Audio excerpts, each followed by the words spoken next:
World, it's your boy Jeff, aka Cool Boy Jeff, right here. That's the only place you can find a wave. It's the Wave 804 back and give with another video. And today I have the honor and privilege to be able to interview somebody at her stature, all the hard work, all the grind, all the energy that she put into her music, into her craft. I would love to introduce her, but I'm gonna let her go introduce herself. And you have the floor, madam. So you go ahead and do what you gotta do. Okay, hi guys. I'm ARIAA. I am located in Virginia, 804 to be specific. Mhm. I've been doing music since, well, I'm a music baby, so I've been doing all types of music all my life. Um, but I started doing music and my artistry in 2019. Mhm. That's when I dropped my first album. I wrote my first album in college and I didn't drop it till 2021 once I got home, moved around. But I just recently started back up releasing music. I got signed to new management and trying to get back into the flow of things. Mhm. I like that. I like that. Very good introduction. Now, as far as people who have not seen you or just now meeting you on here through the Wave 804, how would you describe yourself? Like, who is Aria? Got you. Um, so people have, when it comes to like artistry and they any type of artist and they create their name, it's like their alter ego and then they have their personal self. But Aria is a mixture of just me as a collective.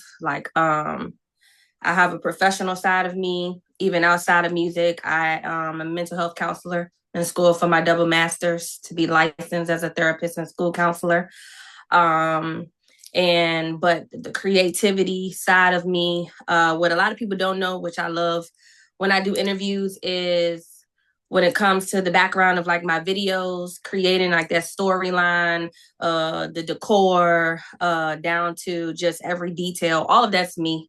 When it comes to my performances, I used to like choreograph, but I hired somebody to do that so I could kind of take some of the artistry off. But I'm just a well-rounded person. Like my hands is just always in everything. I'm always willing to learn and having fun in all areas. And so bringing that all together is just what makes Aria. So the creative version, the bringing up of music, playing instruments, writing music, the performance era, having fun. That's just me as a person in general. I like to have fun. Tomorrow's not promised. So always living in the moment. Every time I'm ready to do something, I always say, we here now. Even if it's chaotic, even if it's organized, like we just gonna make the best of it. Me is just a person in general. Like I always give everything 100%. You never know who's going to be there watching, who's going to see anything, and Mhm. you just never want to be a person that does anything halfway, because I work too hard to do anything halfway. So Aria is a mixture of both. The only one difference is that with growing up in the church or growing up under my grandparents and stuff, like Aria is more free. So I get to do the cursing as I see fit. I get to be myself and I don't care about my family's opinions. Love them dearly. But it's just me. It's just me and whatever I need to be and what I want to be and how I want to do it. But like you value your family's opinions, especially people that raised you. But like Aria, I have built that person on top of who I already am. So that's it's my, how people would say, creative freedom. Yeah, Yeah. I like that. So you got a whole lot of life about you, and you're coming out of Richmond, Virginia, correct? Yep, I am. Okay. And tell me about your upbringing in Richmond. So I grew up, okay. I grew up on the north side, in Highland Park. Hmm. I but I've been everywhere. So I grew up in the city, but when I got to middle school, went to Fairfield, I went to Highland Springs, I went to Henrico, I finished off in Armstrong. So my friends group is just all across town, everywhere at this point. Richmond's so small. It's like I don't go outside and not know somebody. But I've always been a active person. When it comes to Richmond, I've been very active in the church, like cheering everywhere, hospice, field, always cheering at the rec centers during the summer. I went to Friends Daycare in Jackson Ward. Um, let's see what else. I do the step team, um, dance ministry, choir. I play instruments. A lot of people don't know that. I was a strings girl. My first instrument was the harp in 5th grade when I Mm. went to J.B. Stewart. And so I've done like a lot of those things, but like also, growing up, there was the party side, going to Mansion and Plush and Image, and everything's different now. None of that Yeah, stuff is it's here. seriously different. Yeah, none of that stuff is here. But when I was like in middle school and started off like Highland Springs, kind of, I used to throw parties on Hall Street. My dad used to have a building right on there on that same line as Pig and Brew. And so I used to throw team parties.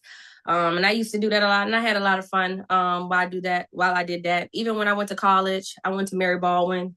Well, it's Mary Baldwin College, but they changed it to university now. And I was the one that was throwing the parties there the whole 4 years that I was there, because they didn't have like a social life. So, like I said, I'm creative. So if it's not there and I can make it there or create it there, then I will. I created the cheerleading team at college, and I brought the parties. And then I took a lot of the DJs from Richmond, like Wake and Irvin, and I brought them. And Mr. T, I brought them all the way to Stanton, because what is college without partying? So Yeah, yeah. yeah. Shout out to all that. And what college did you go to? Mary Baldwin, it's in Man. Stanton. Yep, Oh, it was PWI, but it was all girls school when I went until like my junior year. Then they switched over. I got you. What was your major? Psychology with a minor in business. Okay, cool. I went to Virginia Union, so my major was in mass communications and broadcast journalism with a minor in criminal justice. You know, I Okay, feel like so you every still you yeah, still in that line? Yeah, yeah, you know what I'm saying? I feel like every yeah, black man should know the law. absolutely. Yes, And if man. they knowledgeable and then can teach other people, then that's great. It seemed like with our generation now, we learning a lot of stuff through like TikTok and stuff, just them small snippets, or like Mhm. social media. I've been realizing like with my clients, they learning more from social media than how we grew up and watching news or listening to like our grandparents for whatever reason, however you guys do it, because you it's more attractive however y'all provide the information versus like being in class and reading the textbook. Mhm. Mm-hmm. Yeah, that's how it be. So now I just want to ask you, when did you believe that music was something to be taken seriously more so than a hobby? Gotcha. So for me, when it comes to music, it's something like when I'm trying to express my feelings about something, but I can't put the words together, I have a song that can tell you it seems better than how I can tell you. And so it's always been like that because my mom, growing up, and she is a hip hop rapper. And Mhm. so I've always been in the studio as a baby.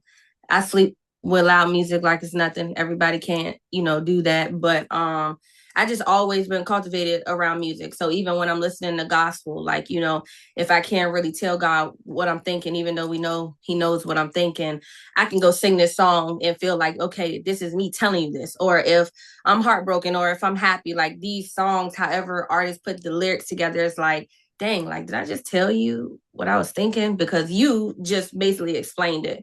And so my first album, my first song really started off as a heartbreak. I know R&B artists, we always sing about heartbreak music, but it did start off as a heartbreak. I was in a long-term relationship, and so I felt like I was telling my friends how I felt, but it's like I'm telling you, but I just still feel like you don't understand how I'm feeling inside. And then he was not a person that was receptive to my feelings. So one day I just sat down and I just started writing.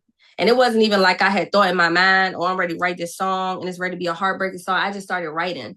And sometimes I do poetry too. And by the time I finish, I had ended up with a whole album. But my momager, she wanted me to finish school. I graduated in 2019. So Mm-hmm. when I moved home, got settled and everything, got into my career, I'm like, all right, I'm ready. I'm ready to release it. And so for me as an artist, I feel like I want people to listen to my music and be able to relate the same way I relate to people music. So like when I'm upset, I know exactly the artist that I can go listen to that's going, agree or like feel let me know that I don't feel lonely because I know how you feel. And then, if I'm like F him, and I'm trying to go outside. We all know Glow, Megan, like is there. The music is there. Even Janae Aiko, like, hers is a very like subtle, like F you. Like but she do it very subtle when we got others that's like coming real hard, but like I'm able to do that. So when people listen to my music, like I don't want you to just listen for the first time and think that's fire. I want you to be able to come back just like how like we do for like Michael Jackson, like his music don't never die, like, and every time it come back around it's the same type of excitement, the same like type of love. And so that's what I want my music to continue to cultivate, and for people when they're feeling certain things, because even though my first album was heartbreaking music, all of my music isn't like that. Like my song that I just released, that's D&D, it's actual like universal. It's the first time that I've done a song like that where it kind of tap into pop and a little bit of hip hop and a little bit of R&B. And it's actually my favorite one because I really don't want to be put into one category of music, because Mm-hmm. if I could touch everybody, then touch everybody. I'm not really specific on who. I just know that I want people to be able to hear my music and say, oh, I can relate to her. Or, ooh, like she telling me something that, or like she's saying something that I won't even think about, because I'm also a counselor too. So giving advice is something that I always do with my friends. So you can listen to my music and say, "Oh, she on some shit." Like I ain't even think about that. That's cool too, because sometimes these artists be on some shit too, and I won't think about that either. But once you hear it, like I'm an artist, and I love listening to rap and hearing like metaphors. The metaphors, those are they're really that's really cool to like put it together, like. I got you. So on your website, it mentioned that you wrote songs as a teenager. What inspired those first songs for you? Henrico.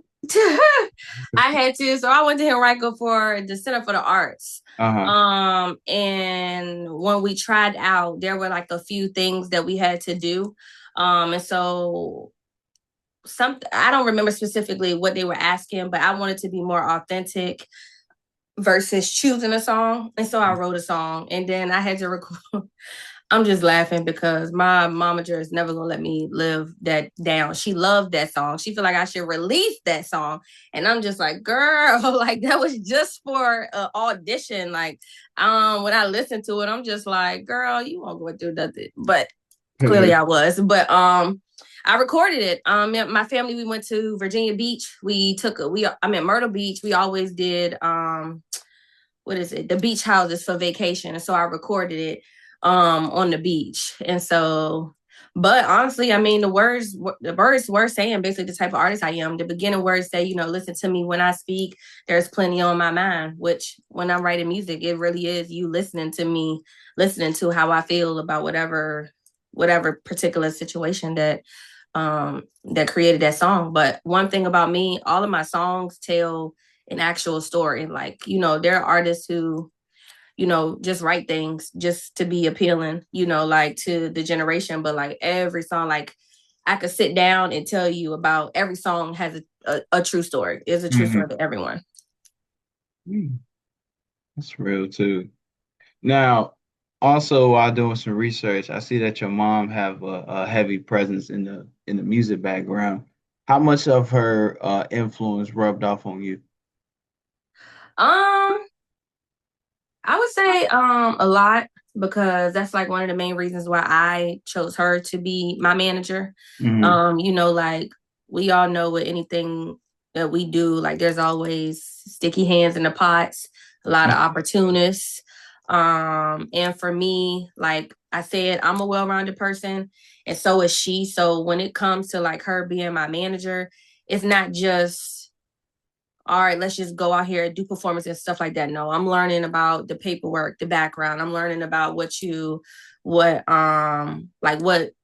we get lawyers, what they're looking for, reading contracts. I'm learning about BMI, like all the back ends, how you get your royalties, how you do all of this stuff, because she's not gonna always be here. And so one day when she's not, I'm able to go ahead. I'm knowledgeable about these things, and that's something that her and her artistry and her experience, she took the time, to learn to pass that knowledge down.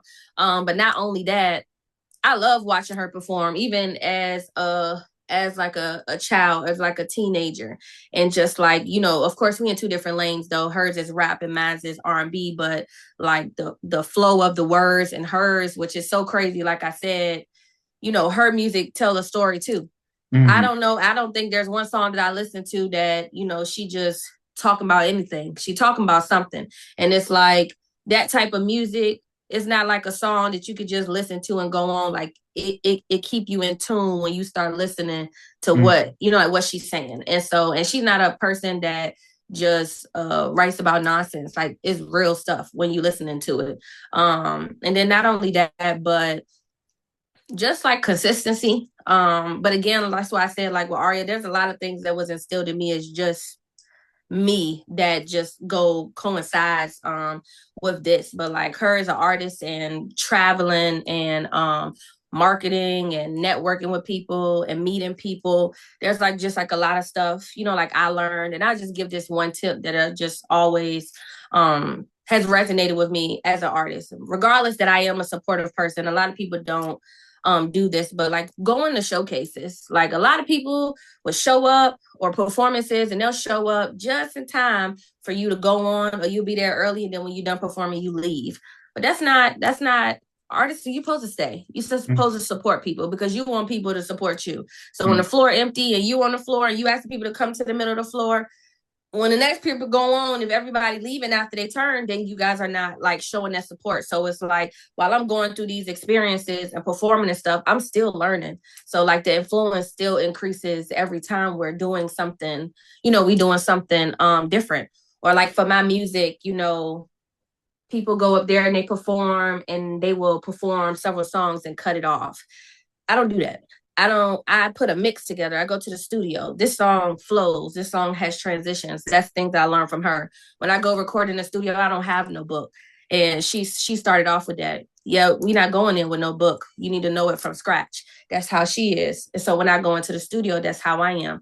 But it also shows me that having that influence, there are a lot of things for upcoming artists or even artists now that a lot of the stuff, they don't do that stuff. They go in and you reading off your book, or when you performing several songs and just cutting them off instead of like that flow. So these things are cultivating me to be the artist that I need to be. But that's why I feel like my standards are high, and so like and it coincides or aligns with the artists that I look up to, or like one day pray to meet.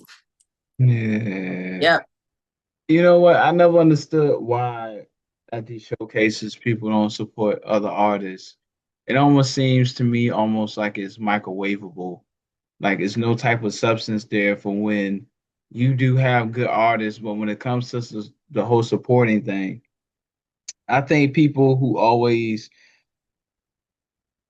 talk about it, we don't have no support, this and that, is not really supporting other people themselves. Mm-hmm. You know what I'm saying? So Yep. I But always it's find also it just a like little this bit saying be they awkward. always say, what you put out is what you get. Hmm.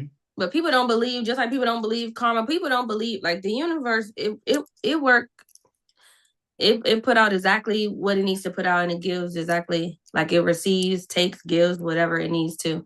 But yeah, it is an important piece because people Hmm. notice. You never know who you're gonna meet, like you never know who the next person know, like you just never know. So just like you say, it costs nothing to be kind, it costs nothing to support, especially if you're literally right there, like Hmm. like if you're right there, then it doesn't. And I only say that because like my experience, Lord, it was a long showcase, but it was a showcase with, I think it was like maybe 15 Petersburg rappers, and I was the only R&B person. Hmm. But I still sat through that show. 15 rappers in a showcase is a lot. That didn't even include me. But you still sat through it, and not only that, but people are still learning. Like when I go to performances and showcases stuff, I go because of course I have to perform, but I also get there early because I want to watch the show. Like Hmm. when you're watching people, you're getting different ideas, and I'm looking to see like the challenges. Like, okay, that's something that they did that I never thought about. Like, it's just certain things. You just never know what you're going to get when you go. So it's like, and marketing and networking is a big part too. And I feel like a lot of people kind of skip over, like a lot of things. And you miss out on opportunities that you just don't know that may happen, whether it's now or later. Hmm. And also, I don't think people value teams anymore. No. Like actually having a team, I know it takes more than just one person to make everything happen, but Mm-hmm. I think egos, Yeah. comes into play as well. It's a lot of factors. It's And almost like, gatekeeping. I'm sorry to cut you off. It's almost like people want people have their own motive to why that they hanging around the person that's doing the music, Mm-hmm. and it's not very genuine anymore. Like you got to really be careful of like who you have around your circle. You know what I'm saying? Yep. I think that is like one of my challenges that actually can be disappointing and discouraging, that like people who make it, and whichever level of make it, you want to think of, you guys don't come back to give to people who are trying to get to where, like you are.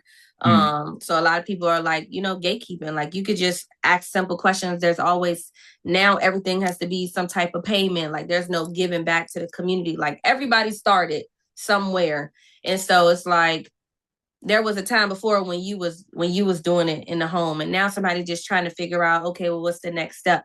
And so I just feel like you said, with teens, it's just community. Like some things it could just be conversations. It could just be free giving, because at the end of the day, everybody not going to be here for the rest of life. So the music got to continue one way or another. So Mm. like keeping all of this stuff, like, I don't know, like you said, like a ulterior motive or like selfishness. Like if I ask you a question, I can't be like, if you were to help me, whatever I did is not going to be what Jeff did. It's not going to be in the same lane that you did it. Yeah, But, like I have to create my own way of doing the ARIAA stuff. So I don't really know why our community, but that go beyond like Richmond. That's just because I lived in Atlanta. I just came back, 2024? hmm, I lived in Atlanta for about 2.5 years. And trying to get your feet started with music and stuff there, like it got to put in the work all over again. But except for, in Atlanta, music is more, it's huger, and a lot of, like opportunities. But even then, certain things are still the same with the gatekeeping and having to figure it out on your own. And so, like I said, just like people that's lower and some people higher, you still missing opportunities. You can be talking to somebody that could literally, you make one phone call and it could be famous tomorrow, and you could say that you did that, you helped them out, but because maybe you didn't get there, you not there, you feel like you can't help the next person. It's ridiculous. I got you. What is and how we was talking about family earlier? What was something that you took away from your family that you still carry on to this day, and what would that be? I'm gonna say, well, wait, you talking about in music, you just talk about in general? Mm. um I would say for me is really, I would say the biggest thing is support. Because like I said, I've always been in numerous things every year of every grade level, all the way until now, because I'm still doing stuff, a whole bunch of stuff. But one thing I would say that I never not had with my family is support. Like there's so many times that wherever I'm at, or an event, organization or something, they always say, I have the biggest family in the room. And Hmm. so like when it comes to like my friends, or when it comes to artists that I meet, or just showing up, like support is nothing to sit there and get up there. You know, like people be nervous, but I'm very outgoing and I'm a social butterfly. So it could literally be nobody on the floor while you performing, and I'll go on the floor and I'll just start dancing. And I may not have never heard your music before. And you know, and it's not about that. It's just about making them feel good while they're also on the stage, feeling like, you know, that somebody is in tune, somebody is supporting. And then you just get their information later, or getting up and asking them for their Instagram, or asking them where their music is at, you know, what platforms. Because, you know, sometimes people go on stage and we all saying our stuff so that you could get it. But, you know, sometimes we didn't say too many letters. I didn't lost you by the second or third letter you didn't say in your Instagram, you Mm. know, or things like that. So just going up there, just telling them something simple as you did a good job, or you know, like if you notice something that you like, then you know, like there was that. So support comes in many ways, and so because I've always had a big support system, that is just always something that has like carried with me, anything that I do, and especially in music. I will show up. You tell me where I need to be, and I'll be. And even in, you know, I'm a busybody. Always somewhere all the time because I don't sit still. But even if it's last minute, I still try to go out my way and try to be there. Mm. Mm. So I seen that you had entered your first professional studio in 2015. Can you tell us what was your first experience like when you had went into that first professional studio? um, I feel like when I'm doing something for the first time, like because I said I am a social butterfly, but I also can be um an introvert where I sit back and I like observe. And so I will say, like at the beginning of going to like any place where there was like well-known people, I'm more humble that I'm not gonna just come out and tell you like, oh, I make music, like listen to my music or stuff like that. So it was just going into the studio. I just was like I was an artist. I was just there to just chill, listen to people, you know, just kind of see what like they were about. But it was very cool to be able to see this the booth, to see the microphones, to see like the whole setup of how like coming in here, how creating music goes, like from the beat into you being in there, you know, like because sometimes you see people do stuff and or you hear it, like you hear people make a song, so you think you go in there and it's just simple, you go in there, you sing a song, fa la la whatever. That's not the case. There's so many people do punchlines, like, and I noticed like I have to do that sometimes. I can't sing a whole long drawn on sentence. Sometimes I gotta stop and I gotta punch something in. And so it's like being in the studio and kind of seeing how things actually, like it's like cooking food, how everything goes together and Mm-hmm. mixes to be able to finish to the entire meal. So it was like it was really cool to be in there. And honestly, every time I go into the studio, I feel like I'm just back in there for the first time because it's a total different song. So how we ready to make this move, how we ready to make this whole thing happen is always different. It's a different beat. You know, we look at listening to different stuff, and I always sing like I'm a soprano and a alto, and I can do some tenor. And so just kind of putting everything together. But it definitely was an experience to be able to be to like to be there to just kind of observe how everything was happening, because you know sometimes everybody don't get to see the back end of stuff.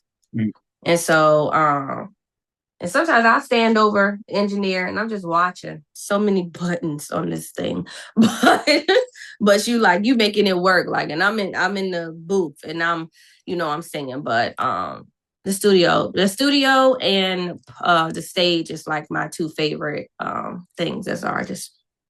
Mm-hmm. That's a real good answer. Thank you. So like 4 years later, what made you fully commit to doing music full time? um that's a good question. I think I think it was really that man, for real. Somebody was gonna hear this music because somebody was gonna hear, like, that was a 9 year relationship. So it was just like, I think the first thing that surprised me was I wasn't expecting this to actually turn out like as good as it did. Like if it just initially was just me just kind of using it to journal. You know, sometimes we write stuff, but it really we just writing. And so, but it actually, the album turned out, there was several songs. And it turned out. And then when I was letting my friends listen to it, like people was really liking it. So I'm like, okay. So I called my momager and I told her, she kind of pissed me off at first because she was like, I gotta wait till I finish school. And I'm just like, okay, so I wrote a whole album that really didn't come out until 3 years later of me writing it. But when it came out, like my family had loved the song, my music, I mean my friends had loved it. There was just a lot of people just from across either cities, countries, states that was really listening to the songs and like creating like catchy phrases that I've said that lets me know that you were listening. But everybody all had like their different there was a variety of like different songs in the album that people liked. And so when it came to the music video, I just feel like when I'm watching like artists, like I'll say like Beyonce, like when I'm watching music videos, my favorite thing about like Beyonce is her words go with the videos. And a lot of people don't do that nowadays. They just create a video so the video and the song have a thing, but it's really one and one ain't really going together. And so as me as an artist, like everything got to make sense. I don't just be doing anything. So like Acceptance, which is on Crown Me, I went all the way back to my college. And I did that. I did that recording. That classroom was in my psychology 101 class. Like when I said tell a story, you do. When I walked out that class while the teacher was talking and calling his ass and cussing him out, I literally was doing that. I was calling his ass and cussing him out. Like that was a little thing. They let me record in my first dorm freshman year. Like I literally try to cultivate and make it as realistic as possible as the words and like what happened. My girls' night out video kind of was like the same thing. I had this altercation with the mother of somebody's child. And it was either Image or Plush, whichever one before it shut down. Like, and we were at a party. These things happened to me and it really, really affected me. And so, like, I really made a song about it. So, like, when my friends or my family listen, they listening from a whole different lens than like everybody else in the world. Like, they're tripping because they've been there, they lived that. Like, this is. So, it really just started from the heartbreak, and then I just felt like, oh, like this really turned into something. One of them songs I even made when I was working at Amazon. We can't wear no damn headphones back there, can't take no damn phone, can't take none, you bored. Like, so I'm having to keep saying the same words to myself till I go on lunch break and writing it down. Like, but yeah, so I feel like it just kind of started coming to me and just started flowing. And from then I just knowing that people really listen to my music and they can relate. I just haven't stopped. Yeah, man, you have one hell of a career. I had one hell of a career. There's nothing wrong with that. Now, looking back at it, as far as your career is concerned, what did you say, or what can you say was the most challenging thing that you had to overcome in your independent career? I'm gonna say the life has been God been throwing me some battles, some storms that I have been having to like push through and keep going. And so in 2024, I had a house fire in Atlanta. And I lost two of my emotional support dogs along with the house. And so thank you. So it definitely took a toll on me in a way that I never thought. Like I didn't have no creative space. And then that's when I found out, about my diagnosis, my mental health diagnosis. So like I was here, but I wasn't here. So it was like the first time in my music career that I had to like take like this pause, but the pause was starting to be really long. And it was so crazy because one of the main things of going to Atlanta was to pursue my music. So it was like I hadn't even been there that long and now I don't have no creative space. I would listen to beats I can't come up, no words is flowing through my mind. Like when it came to needing to do a reel or like a music video, I didn't have no creative thought. And it just was like the year before that, I had went to New York for an interview. I went to California during the BET Awards. They did this independent artist showcase beside where they was throwing the BET Awards. Like I was moving. I had just released 2 other songs, and it just was like then the next year, nothing. Like I just had nothing. And I did not have nothing until I just rebranded this year. So I didn't have nothing. That was 2024. It's 2026. I literally just started like getting back into the flow of things. So like that stop was like the biggest challenge for me, because it's like that's me. I'm creative. I write music. I can listen to a beat, and if it's something I like, words start flowing in my mind. So like I'm not an artist that sit down and try to write and like come up with words as I'm writing. Like people send me beats, and when I start listening to them, in the first 10 seconds, I know the beat for me, because my mind words will start flowing. And so if no words are flowing, then I know it's not the beat for me. It's like the beat and I are speaking to each other. And so I say that to say a lot of people think like I don't sit down and say I'm ready to write a heartbreak song, or I'm ready to write a twerking song, I'm ready to write this song. No, my mind be doing it, and it start flowing. And so I don't know what's ready to happen until it start happening. And so yeah, so now I'm getting back into the flow of things. I'm excited. Like music is releasing again. I'm starting to have my creative mind, like with videos. Like I want to perform this year, but I can't right now because I am what do they call it?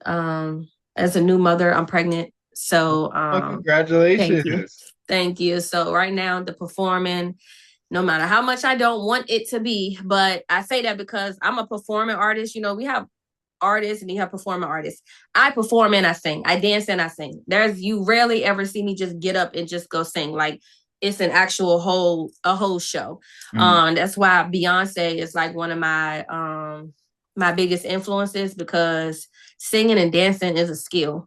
And a lot of people don't know that. And mm, I also have asthma. So like it's a skill that you have to consistently work with. So any performance that I've ever done, even my first performance, I always have dancers. I always have choreographer. Like when I'm performing, it's an experience that I want people to feel. Like it's not just a show. Like I want you to remember this experience, the interaction with the crowd, all those things, because I take the time to put that all together. Every song, every dance move, the clothes, like I decide and pick and choose and go back and forth about what outfits, like we gonna wear, putting it all together. Like I am not just an artist, and we're working on it, because they want me to take a step back and just focus on that. But it's hard because it's just me, and I love doing those things. So it's not, like you said earlier, it's not a hobby, it's not a job. Like this is something I just have a passion, like to do. So I just do it. mm. So your music blends with R&B. If you could let everybody know, how would you describe your sound? My sound. Hmm. Mm, I would say ear catching, because I have different ranges. Like I said earlier, soprano, alto, and tenor. But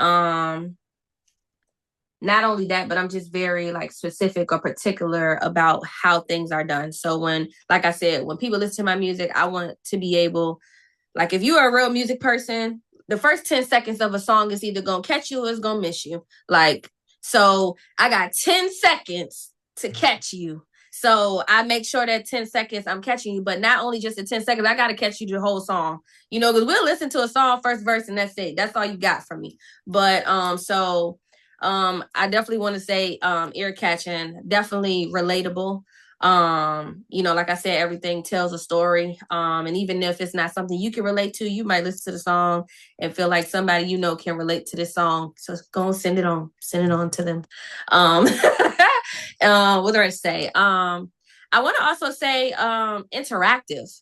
Like, there are some music that we listen to and it's just like we just listening to words, but my music is interactive, where you can be in the car and you singing along with me, or you dancing, or you clapping, or you making a dance move. Like even though some are like heartbreaking, whatever the case may be, like it's they're interactive. I feel like it's interactive songs that like you're not gonna be able to help yourself but to engage with the music. Mm. And so I say like that's my biggest things with me when it comes to my music, how I describe It's a really great answer. it. That's a really great answer. So you have your hit single out, D&D, Mhm. and Do Not Disturb, which is has a crazy buzz to it, right? What's the story behind D&D? So glad you asked. So the crazy thing is what I was saying earlier to you. So now with our generation or in the generations here now, not with our generation. D&D is about our generation and before that. The generation now when we go out is we going out to find a nigga, to get a nigga number, sneaky link, whatever, quiet on the creek, Santana, all of those things. That's why we going out with a damn agenda. And so it's just like I wrote that song thinking about, damn, I remember when we used to go to Mansion and Plush and Image. Now this is my time. So your time might be different here and where the other ones are open, but we used to just go out and just have fun. You might Mhm. have picked a girl to dance with or a guy to dance with. Y'all just dance and that was it. You let them go. They going back with their homegirls, their homeboys. You go and you finish enjoying the night.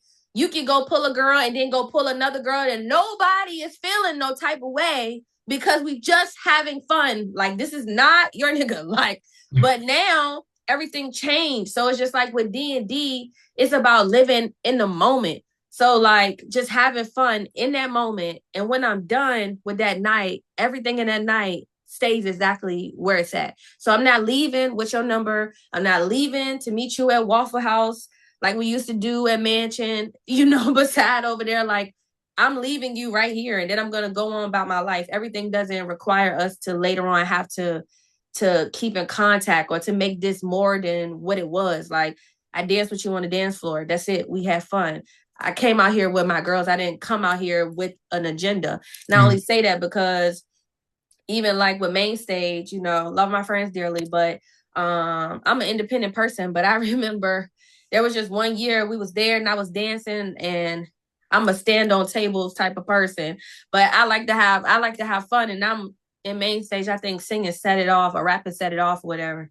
And they like, you need to be looking down there to figure out which one of these niggas gonna pay for our drinks. I'm just thinking, who gives a damn? Like I didn't come here to look for nobody to pay for my drink. Like if somebody gonna pay for the drink, they're gonna walk up and they're gonna pay for the drink. But y'all vision is we need to make ourselves we need to make people see us in here. But like if a male or a female want to see me, they're gonna see me. They'll see me. God Mhm. make God make things happen. Things happen the way they're supposed to. So that's exactly what D&D is. It's really just about living in the moment and having fun now, like and then leaving and just going on about your life, not taking whatever is in here, like with you. Like everybody is just here to have a good time. So when you hear D&D, there's no specific dance move. You can walk it out. You can heel toe, you can twerk, you can zoom, you can do anything. Even at the end of the song, you can even do the break dancing. Like my momager, she know how to twirl and do all that stuff on her neck. So do my sister. Break dancing and stuff like that. Like it's universal. There's no specific style to this song. Just like when you going to what do they call it? ET and you pumping and all that stuff, Mhm. you can do that. This song is whatever you want it to be. The whole point is you listen to it and you just enjoying the moment. That's it. There's no specific thing to it. And so when we was trying to create the cover art and stuff, I was like, I'm gonna have to explain this song either like on Sundays or something, because once I explain it, people understand why it's called D&D. It's on Do Not Disturb. I'm here to have fun and that's it. Leave me alone. So yeah, so that's what it is. Good man, you a trip. You was a trip. So, how important is it for your visuals to tell a story in your videos? Number one. It's number one. It's number one. When you watch my video, I need you to be able to say, oh, okay, like these words go with that. And it's just so funny that you so funny that you asked that question because like I told you, I don't do nothing halfway. So like I just recently, did some visuals for D&D and the vision did not come out the way that it was supposed to. Mm-hmm. And that was, as an artist, it's kind of hard because I've already like planned it. I gathered everybody, like the song is out now, but I'm not gonna just put something out just because the song is out. The video just gonna have to wait. It's gonna have to make sense. I can't just be putting anything out just to say like I did it, because once you put stuff out into the universe, it's there forever. And ARIAA has to cut it. My name and my work speaks for itself. So I will never, I just will never be the artist, like to do that. And that's why I like being an independent artist, because it allows me to create a freedom to, like to do these things. Because if I was signed to a label, if they felt different, that damn visual gonna be out, and I just would have to roll with it. Mm-hmm. And that's not the type of person I am. I can't do it. I got you. Now, how do you balance your music career and your personal life so they won't run into each other? Well, first thing I'll say is that's why none of my social medias say anything about my real name. My clients, my past clients, they always try to find a way to find me. They always try to find a way to find me. But in my personal life, especially in my career, they don't know that I'm a music artist. So I keep that separate. Now, granted, if one day they come across they come across my music, or like it takes off, then at that point, it is what it is. But I try to keep that separation for now. For as long as I can. But not only that, but honestly, besides like and I will say it get a little sticky professional too, because now all the phones, as soon as you get my number, my TikTok, Facebook, Instagram, in the second they're gonna start telling you my address. Like everything is just so linked with each other that I be on TikTok and I'm like, how did she view my page? And I'm like, there's that going number. Mm-hmm. So what I ended up doing was getting a second phone. Mm-hmm. So that phone is connected to my music stuff now. So I try to separate, like at least that, like that part. But certain things, it just happens. Like when people see me now, I run into people all the time that have known me from my music, or I also do, which is on my personal page, I'm a fashion influencer. So I do get ready with me's. And so people, they see that as well. And so that also sometimes takes people to my music page, of course. But at some point, it starts to get sticky. But the more that I'm growing in my artistry, there's like certain things that I just don't want to become an issue on the professional side later on. Mm. So trying to keep that balance. But at some point, balance, if my artistry goes the way that I plan and pray, then at some point it's gonna cross over. And then it's gonna have to be what's gonna be. But that's why I'm trying with my school and finishing up and everything. Once I get to where I need to get, it really don't matter what they listen to no more, because I'm not, I'm not gonna have to work for nobody no more. Once I open up my own practice, it'll be, it's me. So yeah. Yeah, that. So when it's all said and done, the music, you got somewhere that you really wanted to, what you dreamed to be at. How would you want your fans or anybody to remember you, and what should they remember you for?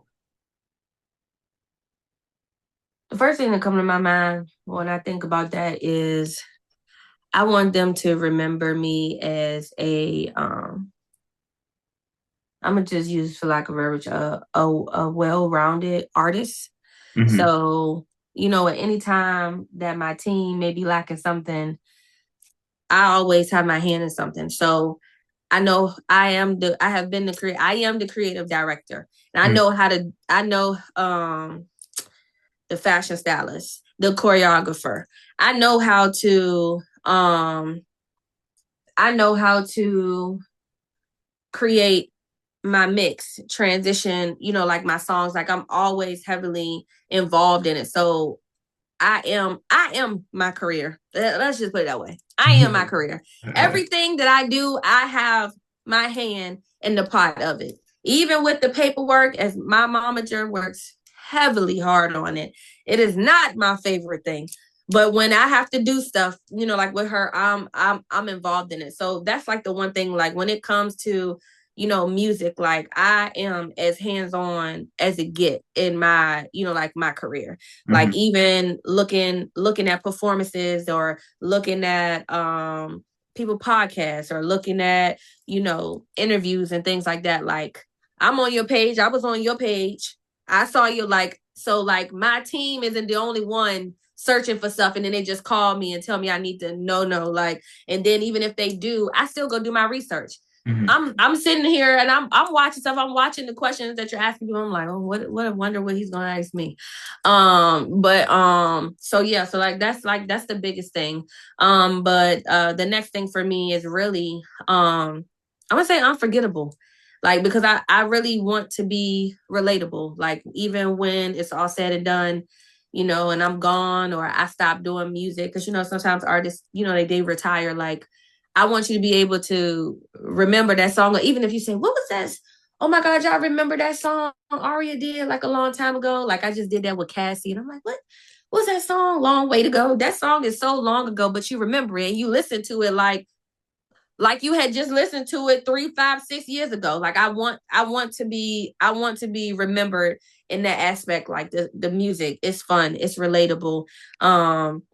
Shoot, when you raise your kids, you tell them about the song. Like this is what I used to listen to like back in the day. Like it doesn't just, it's not like that, just that one hit and then everybody just never listen to it again and you just don't even like remember. Like I want to be remembered, especially with all the hard work. Like I feel like my music, I write it because it's my feelings, but I release it for the people who need somebody to relate to them or for them to not feel lonely. You know what? On that note, where can everybody who are looking for you, where can they find you at on all streaming and social media platforms? So on all social media platforms, you can find me at It's Aria. Let me make sure I spell it to you because I just changed it and I told you you'd be losing people with them letters. Okay, so it's with three S's and Aria with two A's. So ITSSSARIAA. When you go, um, and then not only that, you can also go on my manager page, which is Megatron Music with a Z. And my assistant manager, Sean Nicole Entertainment. They also have my music in their bios as well. But for any other streaming platforms like YouTube, and all of those things, you can also go into any of my pages bio and my website will take you wherever you want to go. And it actually tells you more in depth about my performances, my bio, me as an artist. Alrighty. So look, I want to tell you thank you. You was very well open when it came to your life, your music, giving a lot of advice or just letting everybody know of who you are. And as far as that, I wish you nothing but the best with your music career. Also a healthy pregnancy, you Thank know. you. Just give you nothing but that. But I feel like that you're on the right path and you deserve everything that you're working hard for. So just also remember just to give yourself a lot of grace. You know what I'm saying? Oh Give Lord, Jeff. yourself a lot. What? Everybody say Crazy. grace all the time. Hey, look, if you don't do it, it will do it for you. You know what I'm saying? Yeah. You right. You right. You right. So I But just thank want, you. yeah, it's no problem. And I hope you enjoyed your interview too. I did. I'm so glad that I came. I love doing interviews where I get different questions that actually that make me start thinking. Sometimes I get the same questions from people. So but this time this was different. And it's actually my first interview since I rebranded. So you are the first. Thank you. I appreciate it. I appreciate it. I would love to do a follow-up interview in the near future. Okay, thank you. Me too. I appreciate it and I enjoyed our conversation. Thank you so much for having me. Oh yeah, it's no problem. So everybody, I want to make sure y'all go ahead and follow her. You know what I'm saying? Check out her page, check out her music. Very dope person, as you can see. And I thank everybody for going throughout the whole interview, watching and seeing what she is about and where she's going forward. But until next time, I will see y'all. Make sure y'all follow the Wave 804, subscribe to the YouTube channel, click that notification bell. So if anything drop, you will be the first one to get it. It's always having dope interviews with the Wave 804. So until next time, I will holla.